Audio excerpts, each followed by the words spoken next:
მოგესალმებით, პირდაპირ ეთერშია ობიექტივი, მე ირმა ინაშვილი გახლავართ, თქვენთან ერთად ვიქნები დაახლოებით 50 წუთის განმავლობაში.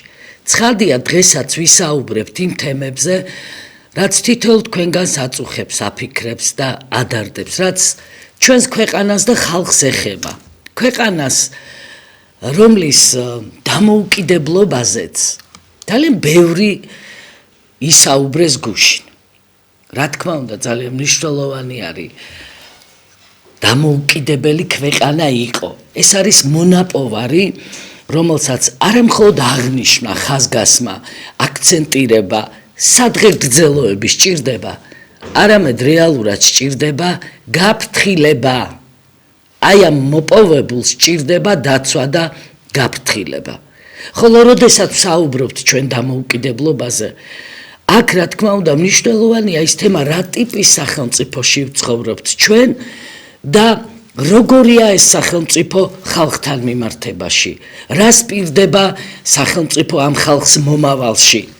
და ჩვენ ვხედავთ ერთ ძალიან მარტივ რამეს, ხელისუფლება ხელში აქვს ჩაგდებული კობახიძის დაჯგუფებას და ის მთელი ამ 2 წლის განმავლობაში მიზანმიმართულად აყალიბებს ფეოდალურ ბატონყმურ, არ ვიცი, მონათფლობელ უწყობილებას და ჩვენ ვხედავთ, რომ ადამიანთა ერთი ჯგუფი ძალიან სწრაფად მდიდრდება, ხოლო დანარჩენი საზოგადოება ასევე სწრაფად ღატაკდება. აი ამ ფონზე საქართველოს ხელისუფლების პირველი პირები, კონკრეტულად ბატონი კობახიძე, გამოდის და არწმუნებს ჩვენ საზოგადოებას იმაში, თითქოს და სიღარიბე სძლია და შესამჩნევად გამოსწორდა ჩვენი მოსახლეობის ყოფა ცხოვრება და აქცენტი კეთდება იმაზე, რომ ეკონომიკა იზრდება და აი ამ მზარდი ეკონომიკის ფონზე თქვენი კეთილდღეობაც იზრდება თურმე. როდესაც დარეკავთ პირდაპირ ეთერში, მე გთხოვთ თქვენი ოჯახებიდან გამომდინარე, იმაზეც ისაუბროთ, რა კეთილდღეობა შემოვიდა თქვენს ოჯახებში ბოლო 2 წლის განმავლობაში, ამითი ჩვენ დავინახავთ რეალურად, რა ხდება ნამდვილ საქართველოში, იმ საქართველოში კი არა, რომელსაც კობახიძე გთავაზობთ და თავს გახვევთ, არამედ ნამდვილ საქართველოში. ხოლო აი ამ ნამდვილ საქართველოში, რომელი კუთხეც არ უნდა მოიაროთ ჩვენი ქვეყნის, ჩანს ერთი მთავარი რამ, ხალხის უკიდეგანო უკმაყოფილება. მე საქართველოს თითქმის ყველა რეგიონში ვმოგზაურობ, სულ ახლახან რამდენიმე დღის წინ აჭარაში ვიყავით და არ შემხედრია სიმართლე გითხრათ ადამიანი, რომელიც კმაყოფილი იქნებოდა იმ პოლიტიკით, რომელსაც ქართული ოცნება ატარებს დღეს. სიღატაკე, დაუსაქმებელი ჩვენი ოჯახები. მიზანი, რომელიც არ აქვს ამ ქართულ ოჯახს, როგორ განვითარდეს, ხვალინდელი დღე როგორ დასახოს, ყველა იბრძვის გადარჩენისთვის, ფიზიკური გადარჩენისთვის, წნეხი უზარმაზარი. საბანკო ვალდებულებები არ არსებობს ოჯახი, რომელსაც არ ქონდეს საბანკო ან სხვა საფინანსო ინსტიტუტის ვალი, ყველა სესხი აქვს აღებული. ასევე მზარდი ჯარიმები. და ეს ჯარიმები, ავტოსაგზაო ჯარიმები გახმაურებული თემაა, უკვე ხაფანგების სახით არის დაგებული მთელ ქვეყანაში და კიდევ უფრო აძლიერებს წნეხს ჩვენს უბრალო მოსახლეობაზე, რომელიც არ შედის იმ ჯგუფში, იმ პატარა ჯგუფში, რომელიც წურბელასავით კისერზე აზის. ამ ძალიან ლამაზ ქვეყანას და სისხლს წოვს, იმიტომ რომ ეს პატარა ჯგუფი ჩვენი მოსახლეობის 0.7%-ია, ხოლო მდიდრდება, მის ხელში არის მთელი ქვეყნის სიმდიდრე თავმოყრილი, ხოლო დანარჩენი საქართველო და დანარჩენი საქართველოს მოსახლეობა რას შვება, რას აკეთებს? მე შენ გეტყვი, მომავალს ახავს, საკუთარი შვილების ხვალინდელ დღეს ხედავს ამ ქვეყანაში, თუ რა? იბრძვის ფიზიკური გადარჩენისთვის. 2 მილიონზე მეტ ადამიანს ამ ქვეყანაში აქვს საფინანსო სექტორის ვალი. ბევრი ადამიანი ამ დავალიანებას ვერ იხდის და ეს არის მძევლობა პირდაპირ ჩვენი მოსახლეობის მძევლობა საბანკო სექტორზე. და აი ამ ფონზე კიდევ როდესაც ყოველი ოჯახი იმისთვის იბრძვის რომ გადარჩეს და ვალზე იდებს და ამ ვალების ღრმა ორმოდან ვერ ამოდის აი ეს ხელისუფლება კობახიძის კისერზე ადებს ამ ისედაც დატანჯულ ხალხს ჯარიმებს და ჯარიმებს. აი ესე ივსება ბიუჯეტი. ბიუჯეტი არ ივსება მეგობრებო წარმოებიდან შემოსული სახსრებით, იმიტომ რომ არაფერი წარმოება საქართველოს სინამდვილეში არ აქვს. თქვენი ტანჯვით ავსებენ ამ ბიუჯეტს. პირველი ზარი ჩვენს ეთერში. გამარჯობათ. გამარჯობა ქარბატონო ირმა. მინდა ასეთი წინადადება და ჩემი დარდი შემოგთავაზოთ. ნუ თუ ამას ვერაფერს ვერ ხდება ივანიშვილი რომ დღიდან მოსვლის ასე გაგვიჭირდა ხალხსა. აღარაფერი აღარ გვაინტერესებს. ნედანობის დავა მარტო იმას ფიქრობდა. რატომ მეგოყვანა ხალხი ამ მდგომარეობამდე?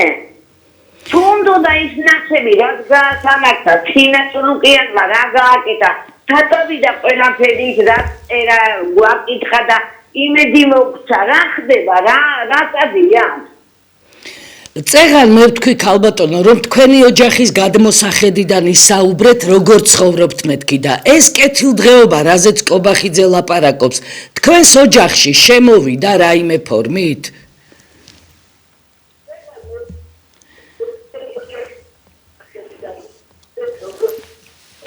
ისაუბრეთ პირდაპირ ეთერში ბრძანდებით. არაფერით არ შემოსულა, როგორც ვიყავი და უარესები გავხდით კიდე. არიქა მიშა გადავანგდები და წავიდესო მიშა უგვიხარო და ივანიშვილი მოვიდა არიქა იქნებ გვეშველოსო რა საშველია, ვის საშველია. ამ ხელა პენსია რა ქმნიდა, თუ კი 5 ლარი გახდება, ყველა უბრალოდ ბაზარში ვერ შეხვალ, ვერაფერს ვერ იყიდი. მე რაღა გავაკეთოთ იმ პენსიით, ერთი კიტრი და პამიდორი რომ ვიყიდოთ, მე აღარაფერი გვინდა. Ცარიელის მარქივრები და ლონდინი იქნებ ლონდინში გადმოგხედოს ივანიშვილმა ხალხსა. ეს იყო მაგისი დაპირება, აბარი 5%-იანი ვალი. იმედი სულ დაგვიკარგა სულ ყველაფერი. მადლობ ძარისთვის. აი ეს არის ქართველი ხალხის ხმა ობიექტივის პირდაპირ ეთერში.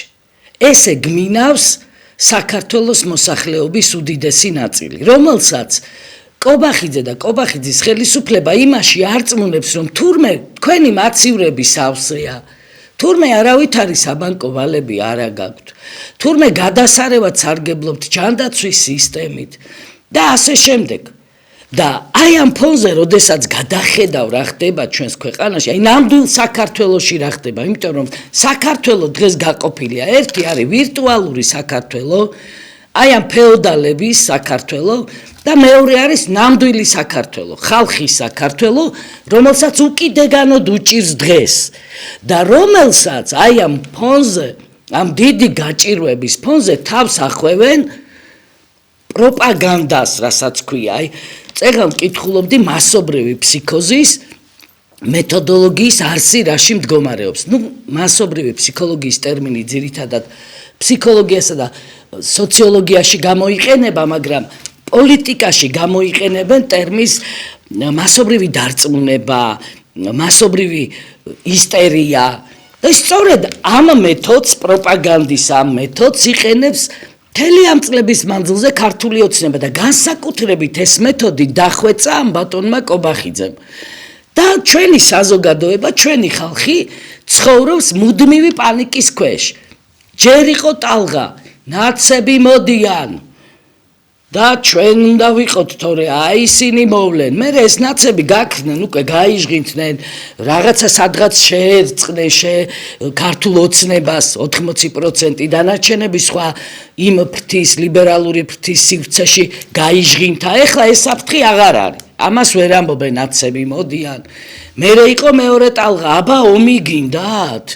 და აი ამ მუდმივი პანიკის ქვეშ აცხოვრებენ ჩვენს ხალხს და ეს არის მეთოდი, რომელსაც აქტიურად უნდა ითქვას იყენებს ქართული ოცნება, საზოგადოების მანიპულაციის დაშინების მეთოდს და აი ამაზე დგას სინამდვილეში მისი ძალაუფლება, ხალხის მხარდაჭერაზე კი არ დგას. კიდევ ერთი ზარი. მოусმინოთ. გამარჯობათ. Այսպես Pro, ხალხი ციცაბათქენაზე მარტო ეს 90 წლების გასული ელიფერა ხალხი ციცაბათქენაზეა რომელმაც თავობა მისუნა ხალხი არქეთმა და ეს აღწერილი ისრო ჯარმელიაო ეს ჯარფაჯატი მე მაგას ჯარნა იმაშია სწორა ვინ არის კანონ მოწის ნუ და კანონ არის ქნება ჯარიმა მადლობთ ცუდად ისმის სამწუხაროდ და ტელემაყურებელის წუხდება ბევრი შემთხვევაა ქალბატონო მინდა დიდი პატივისცემით აგიხსნათ რომ არ არღვევენ და ჯარიმა მოდის და ხაფანგებში სწორედ ის იგულისხმება რომ ძალიან ბევრი შემთხვევაა ასეთი მერე როდესაც ასაჩივრებენ ამას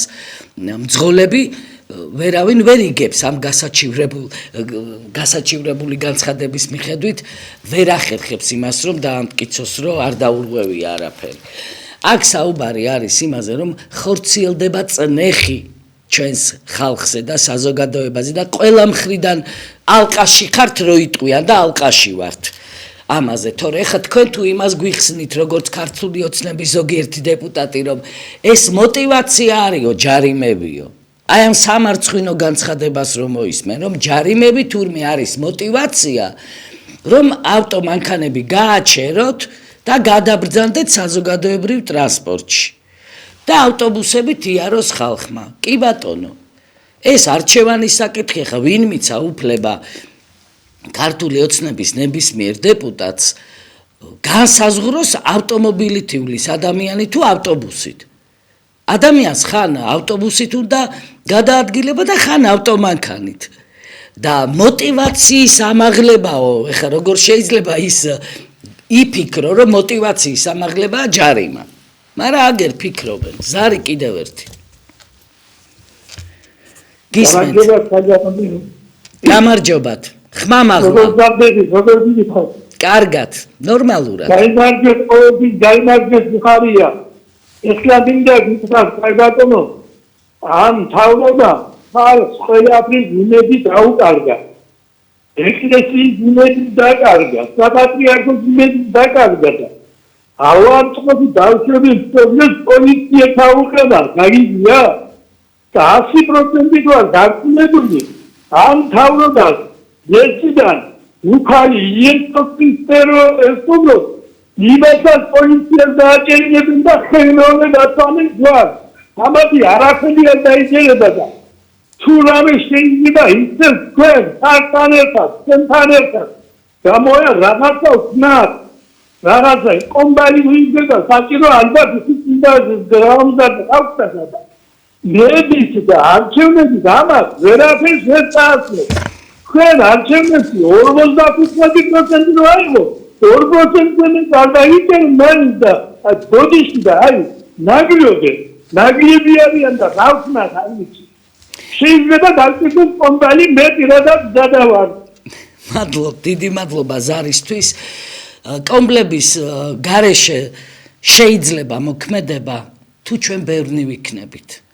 მე დღევანდელ გადაცემაში ვაპირებ გადაცემის ბოლოს მოგმართოთ თქვენ ჩვენს ტელემაყურებლებს და ძალიან ალალად გითხრათ, რასაც ვფიქრობ შექმნილ ვითარებაზე იმ კუთხით, როგორ ჩაერთო საზოგადოება ამაში. მხოლოდ სატელეფონო ზარებით ეს არ გამოვა ძვირფასო მეგობრებო. ჩვენ ნახეთ გუშინ აქცია გაიმართა, აი იმ ფლანგმა, საპირისპირო ფლანგმა გამართა ეს აქცია და როგორც ხდება ხოლმე ქართულმა ოცნებამ გადაწყვიტა რომ დააკნინოს იმ აქციის მნიშვნელობაც, იმ აქციის მონაწილეთა რაოდენობაც და ასე შემდეგ. ერთი რამ უნდა ითქვას. ხალხი გავიდა გარეთ. ბევრი ხალხი იყო და დიდი შეცდომა იქნება ვიფიქროთ რომ ამ ხალხის უმრავლესობა ნაცების ან გვარამიების ან დანარჩენების მომხრე და მოკავშირეა. ხალხი გარეთ გაყავს ოცნებას. ხალხი გარეთ გავიდა და ახალგაზრდობა გარეთ გავიდა, იმიტომ რომ არ იზიარებს ეწინააღმდება ქართული ოცნების პოლიტიკას. ახალგაზრდობის უმრავლესობას არ მოწონს ის, რომ უზურპირებულია ერთი ჯგუფის მიერ ხელისუფლება. არ მოწონს ის, რომ არის რეპრესიული კანონები. არ მოწონს ის, რომ ტროტუარზე დგომის გამო შესაძლებელია ციხეში გაუშვო და უშვებენ აგერ ახალგაზრდებს, სამაგალითოდ აპატიმრებენ მათ უმაღლესი სასწავლებლების ეზოებში, კიბეებზე და ეს ხდება, იმიტომ რომ დანარჩენები დააშინონ. მაგრამ თავარი რამ უნდა დავინახოთ ჩვენ? არ ეშინია ქართულ საზოგადოებას ამ რეპრესიების ახალგაზრდებს არ ეშინიათ, არ ეგუებიან, არ ეპუებიან ამას და ძალიან სწორადაც აკეთებენ რომ არ ეგუებიან და არ გაჭრა ამ რეპრესიულმა არც კანონმდებლობამ, არც რეპრესიულმა პოლიტიკამ, რაც დანერგა მიზალმიმართულად და გულმოდგინედ ბატონმა კობახიძემ ამ ქვეყანაში. ჩვენ სააკაშვილის რეჟიმს იმიტომ ვეწინააღმდეგებოდით და ის იმიტომ არ მოგწონდა, რომ არბევდა აქციებს, ხურავდა მედია საშუალებებს, 40-ზე მეტი ტელევიზია მიიტაცა, ესენი ტელევიზიებს სხვა ფორმით ანადგურებენ. რეკლამა რომ უნდა მიიტანოს რომელიმე კომპანიამ ტელევიზიაში, არავინ არ მივა და არ მიიტანს ამ რეკლამას და ტელევიზია სხვაგვარად ვერ ისუნთქებს, ჟანგბადი არ ექნება, თუ არ ექნა შემოსავალი. ბიზნესი არ მიდის დამოუკიდებელ ტელევიზიებში, იმიტომ რომ ის არის მიბმული პირდაპირ ხელისუფლებაზე. იკვებება ხელისუფლების ტენდერებით, ფარველობით და შემდეგ ამ ტენდერებიდან შემოსულ მილიონებს, რა თქმა უნდა, ქართულ ოცნებას უნაწილებს და იმის პარტიას წირავს ფულს. ეს ორმხრივი თანამშრომლობა და სააკაშვილი თუ პირდაპირ ხურავდა ტელევიზიებს, ესენი ხურავენ იმ გზით, რომ ტელევიზიები სულ ზღაფავს. ამიტომ არის ეს წარწერა ობიექტივის ეთერზე. ეხლა მიმდინარე გადაცემაზე, ეკრანზე ჩარიცხეთ თუ შეგიძლიათ. ერთი ლარი წერია, ხო? და საზოგადოებას მიმართავენ არა მარტო ობიექტივის, სხვადასხვა ტელეარხები, დამოუკიდებელი ინტერნეტ გამოცემები და ეს არის სხვა ფორმით ტელევიზიების და თავისუფალი სიტყვის ჩახშობა. არა პირდაპირი ფორმით დახურე, არამედ ესე ნელა მოსპე და მოგუდე. ესენი არიან ანაკონდები, პოლიტიკური ანაკონდები, რომლებსაც უნდათ ყველას დახრჩობა, ყველას მოგუდვა, ვინც არ არის მათ მხარეს, მათი ნაწილი, მათთან შეზრდილი. ამიტომაც ყოფენ ესე ჩვენ ხალხსა, ჩვენიანები და მტრები. ბოლშევიკებიც ესე აკეთებდნენ სხვათა შორის და ძალიან გვანან ერთმანეთს ისინი. ზარი კიდევ ერთი. გამარჯობა ხალხთანო ირმა. გამარჯობა. რა იცი, ეხლა მე გისმენთ ეხლა ცოტა აი გული შემიჭუხრა თქვენ საუბარზე რა. დიახ. ესე თქვენ ამართლებთ იმ ახალგაზრდობას, რომელმაც გამოიტანეს ღმერთის აბოტიფრული კუბო და დაწვეს იმ რუსთაველზე და წვალენ ყველაფერს ისლიან მარშალებს და რაღაც საშინელი ხერა ყოველთვის აი თქვენ ემხრობით ასეთ რამეს.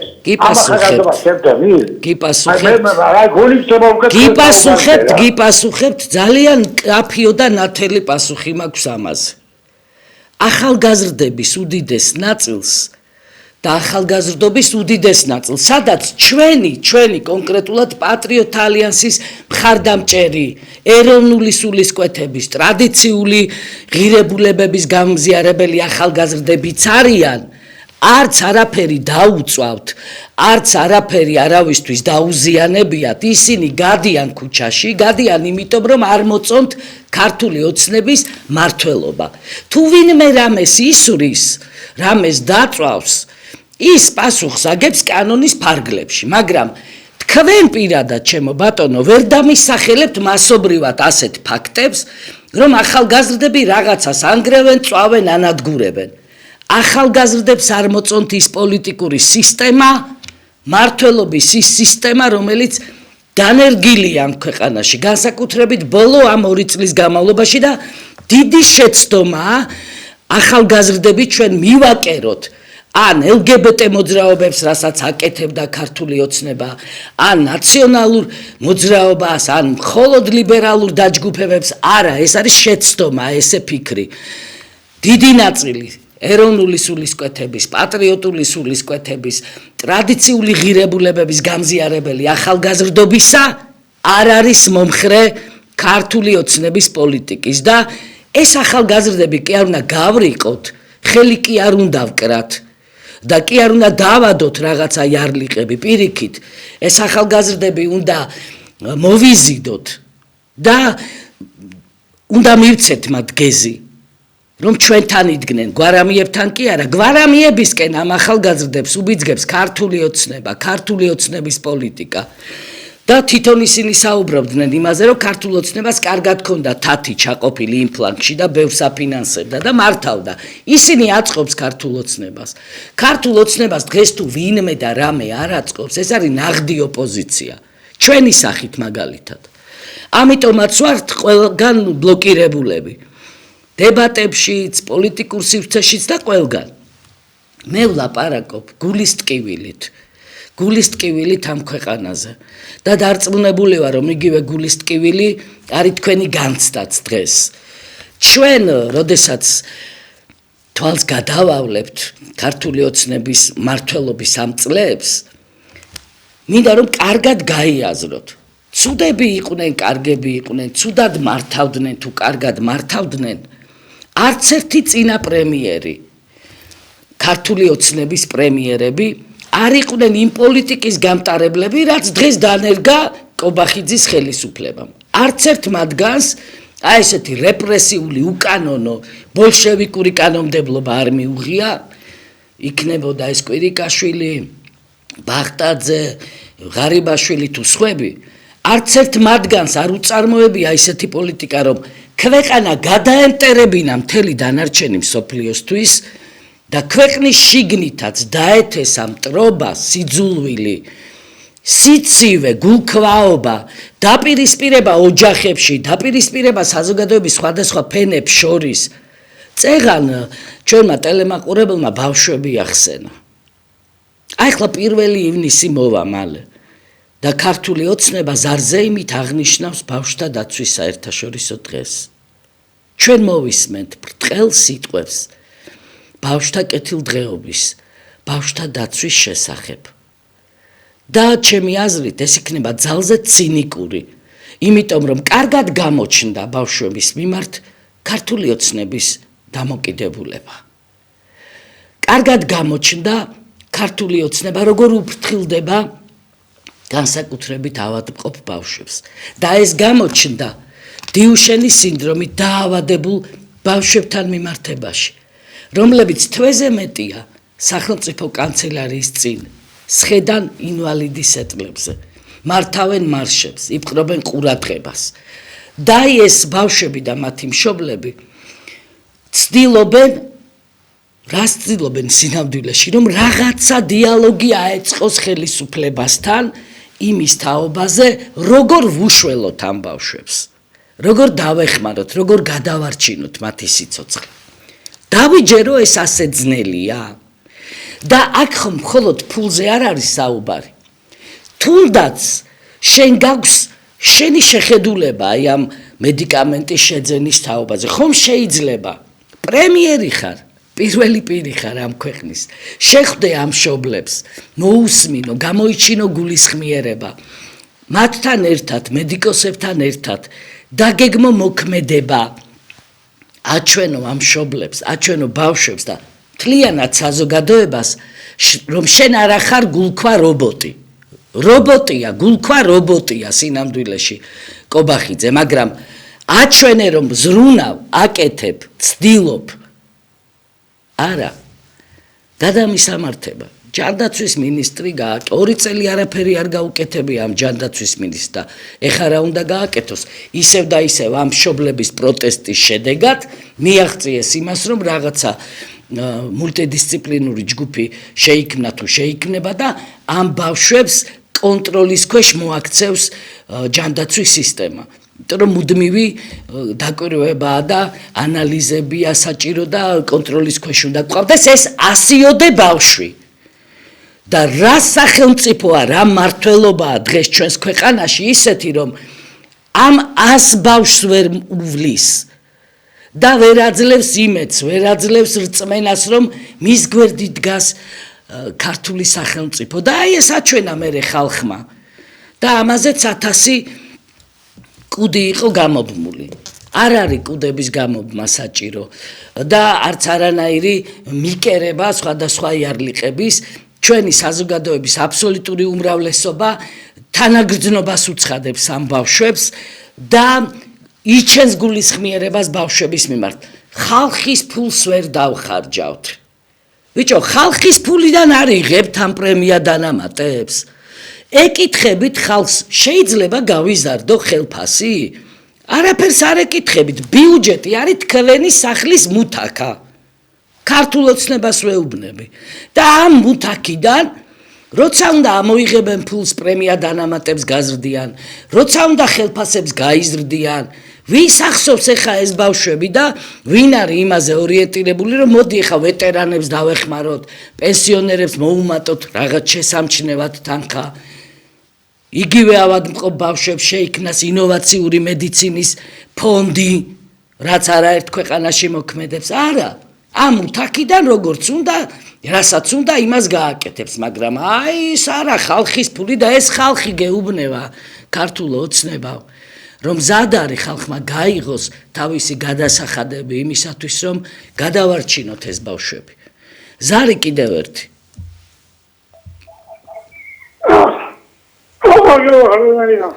გამარჯობა.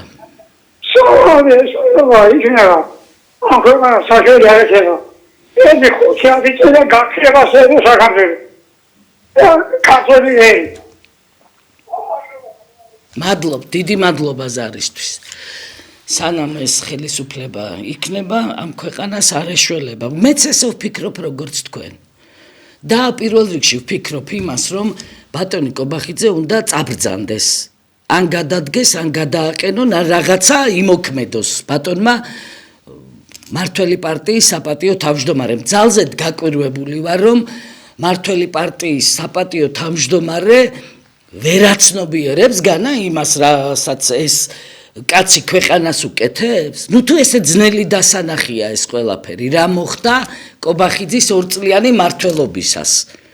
ქვეყანა მოექცა სრულ იზოლაციაში, გადაამტერა მთელ მსოფლიო, საქართველო ქვეყნის შიგნით ტრობა, სიღარიბე მოვერიეო და პირიქით სიღარიბის ორმოში ჩვენი ხალხის უდიდესი ნაწილი, ტყუილი მასკარადები, პოლიტიკური სპექტაკლები და მე რომ ვახსენე წეღან მასობრივი ისტერია, აი ამ მასობრივ ისტერიაზე დგას ძალაუფლება დღეს კობახიძის. უნდა წავიდეს, უნდა გადადგეს, უნდა დაანებოს თავი, იმიტომ რომ ვერ მართავს ის ქვეყანას, ვერ მართავს. ვერც ეკონომიკის მიმართულებით, ვერც პოლიტიკის და ვერც კიდე სხვა სფეროებში. ზარი კიდევ ერთი. გამარჯობა ხალბატონო ირმა, მოგესალმებით. ჩემი აზრით მაგალითად საქართველოში რაც ხდება დღეს არის შედეგი მისა რაც დაიწყო დაახლოებით 40 წლის წინ გულისხმობ 91-92 წლების სამხედრო გადატრიალება. აი მას მოყვა ყველაფერი ამ რაღაცა ჯგუფების მოსვლა, გამდიდრება, გაბატონება და 40 წელია ჩვენ დაახლოებით 40 წელი ერთ წელზე ვტრიალებ.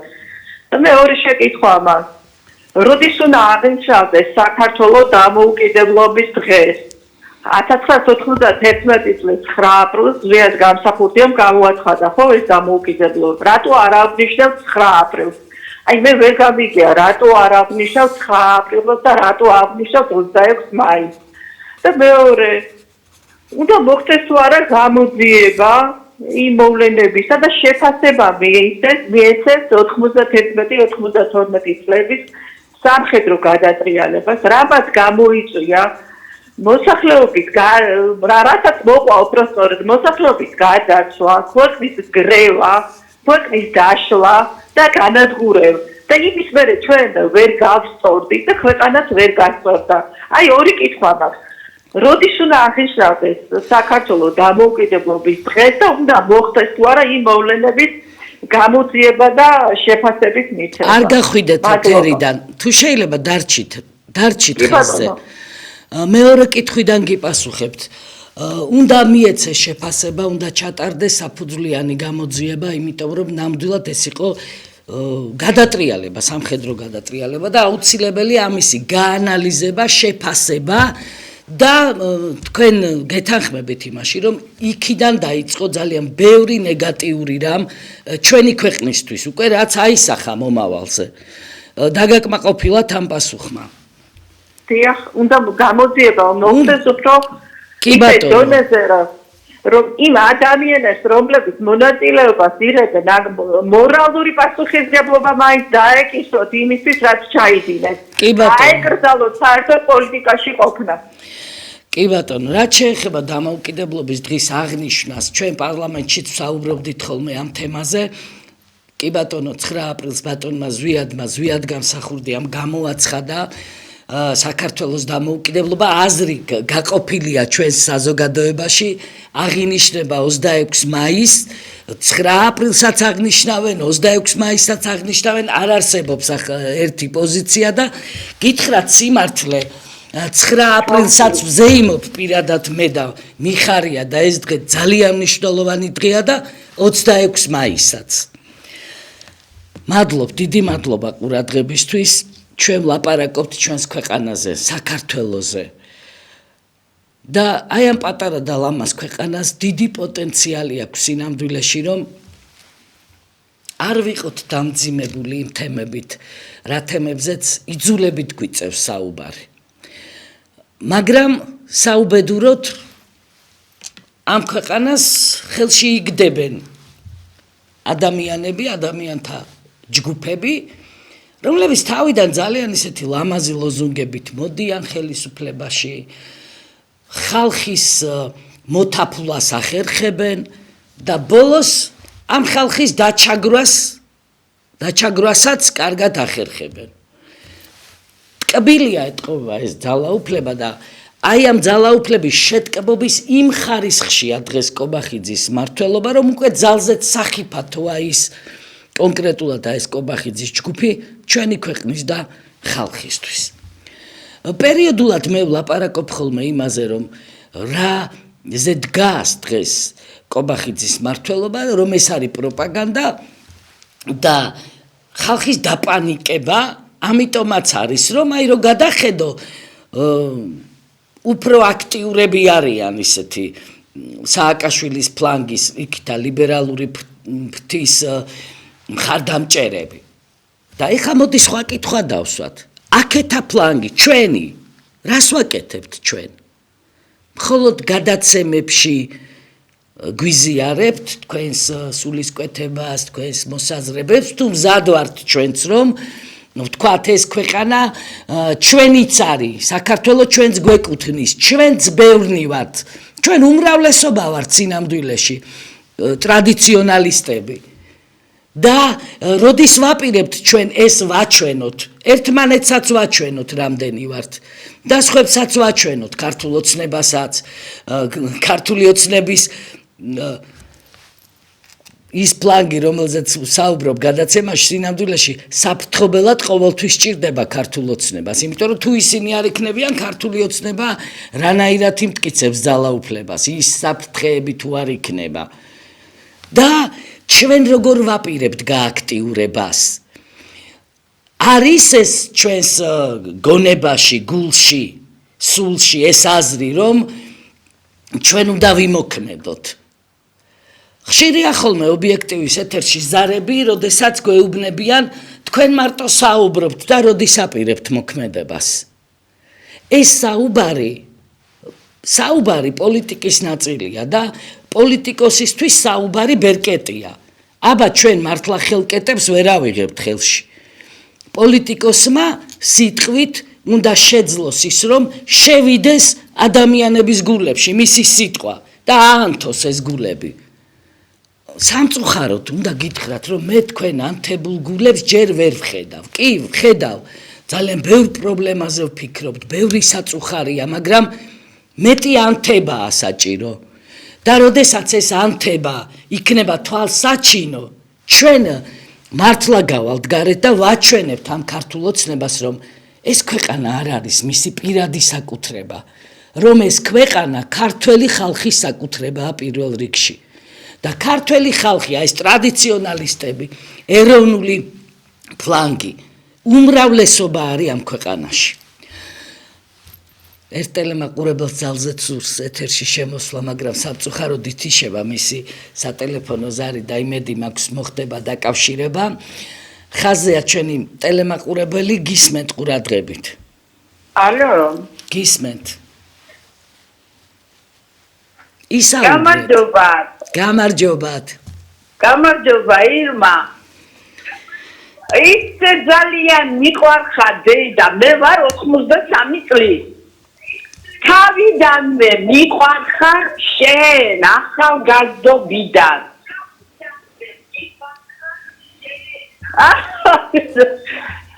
გენაცვალე, მე რას გეტყოდი, ჩემი სიტყვა ვისრაში არ გია, მაგრამ მე რას ვიტყოდი, 3 თვის იყო ჩემი შვილი ზვიადის აქციებს რომ ესწრებოდი, 3 თვის.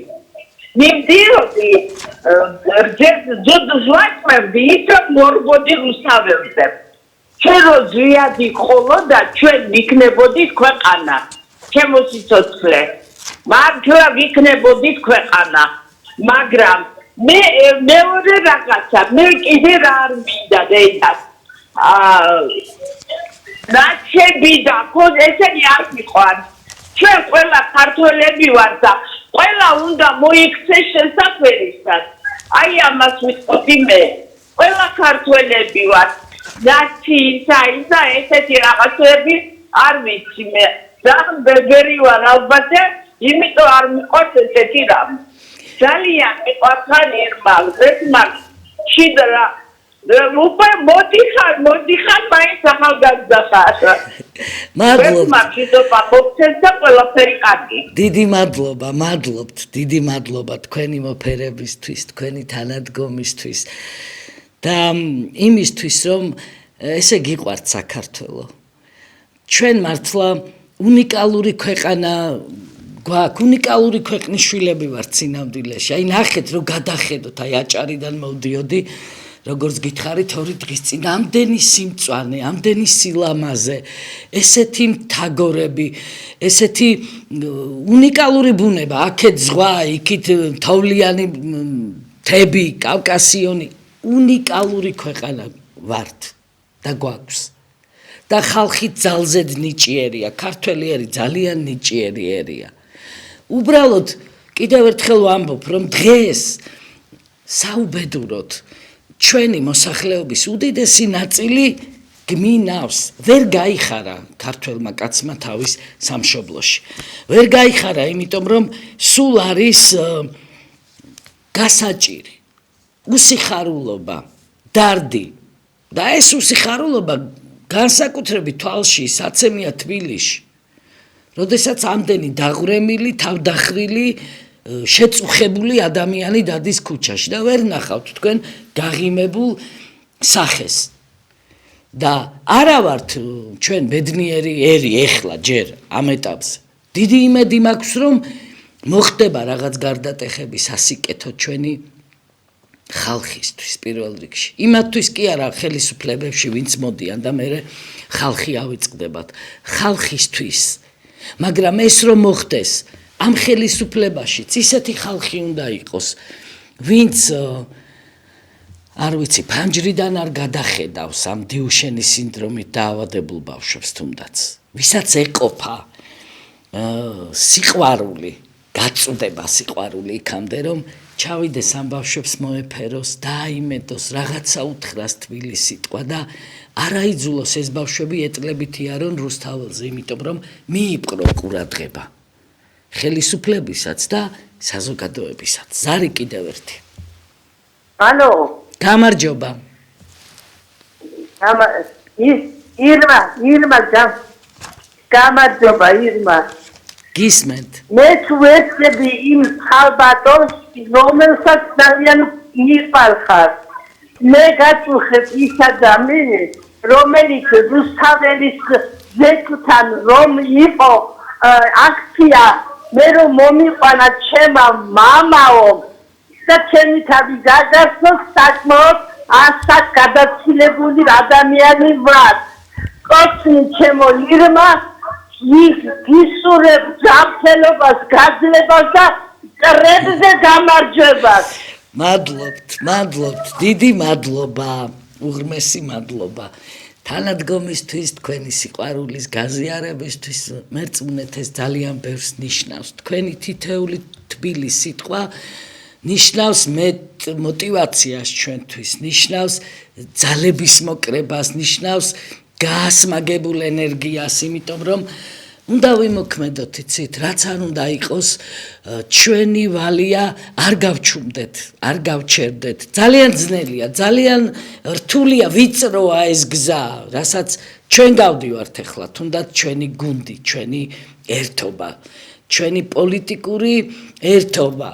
მარტო პატრიოტთა ალიანსი არ ვართ, ჩვენთან შეკრებილია დიდი გუნდი პატრიოტი ადამიანების, პოლიტიკური და საზოგადოებრივი ჯგუფების და გარწმუნებთ იმაში, რომ დღენიადაგ ვფიქრობთ ჩვენ, დუხს ჩვენი აზრები, როგორ ვიმოქმედოთ, რა გავაკეთოთ თქვენთან ერთად და როგორ ვაჩვენოთ ქართულ ოცნებასაც და სხვებსაც, რომ ქართველი ხალხის უდიდეს ნაწილს უნდა სხვა საქართველო.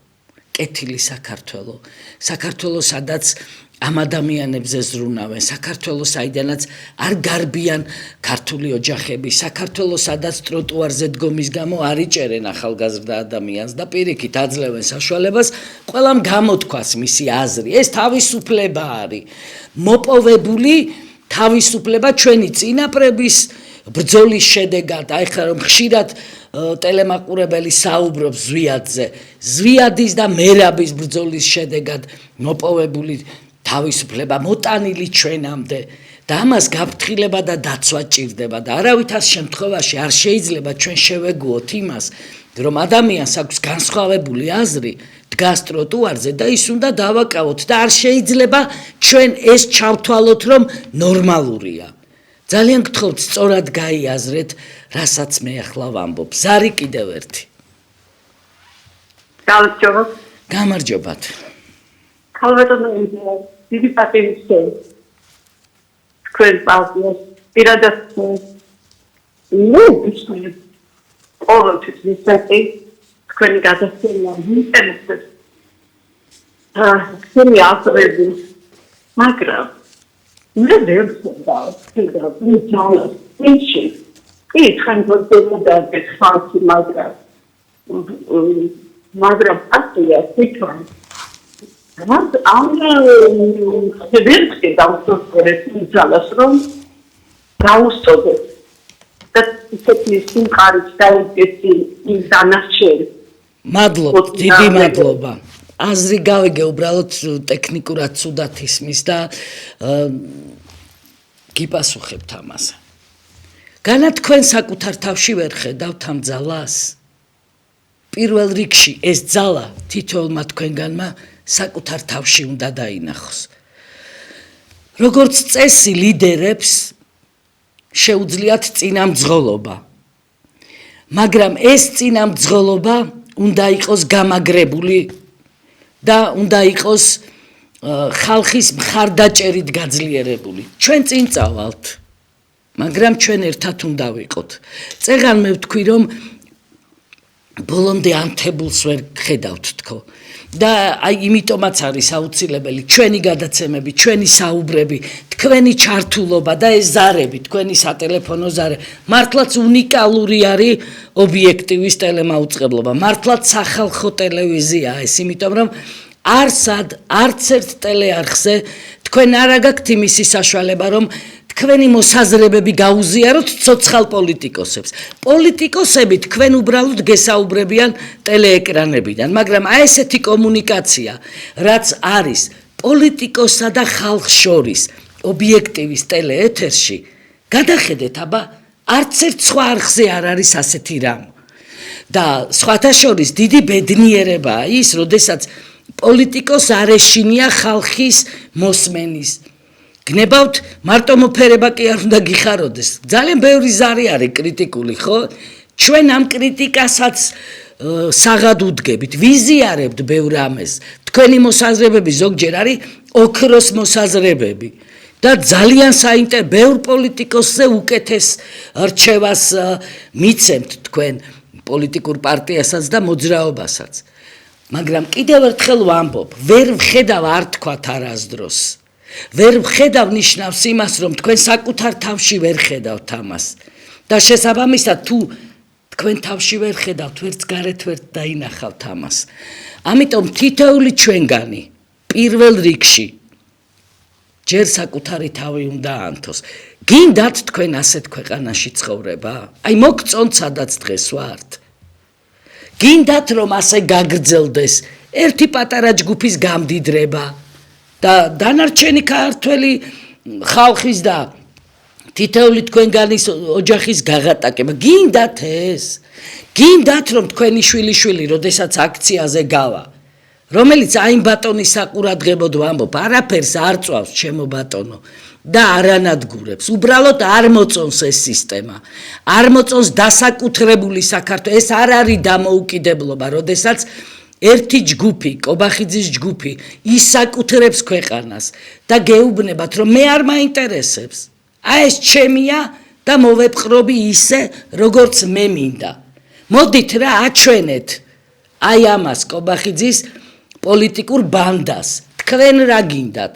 ქართველ ხალხს რა უნდა? და გპირდებით, რომ ჩვენ წინ ვიდგებით. მე ასეთი ანთებულები მინდა გნახოთ. და აი ესეთი ანთებული საქართველო ნამდვილად შეძლებს გამარჯვებას. დიდი მადლობა ყურადღებისთვის. გმადლობთ, რომ ასე აქტიურად გვიკავშირდებით და თქვენს მოსაზრებებს გვიზიარებთ. მე გემშვიდობებით დროებით. ობიექტივი კი განაგრძობს პირდაპირ ეთერში მაუწყებლობას. ნახვამდის.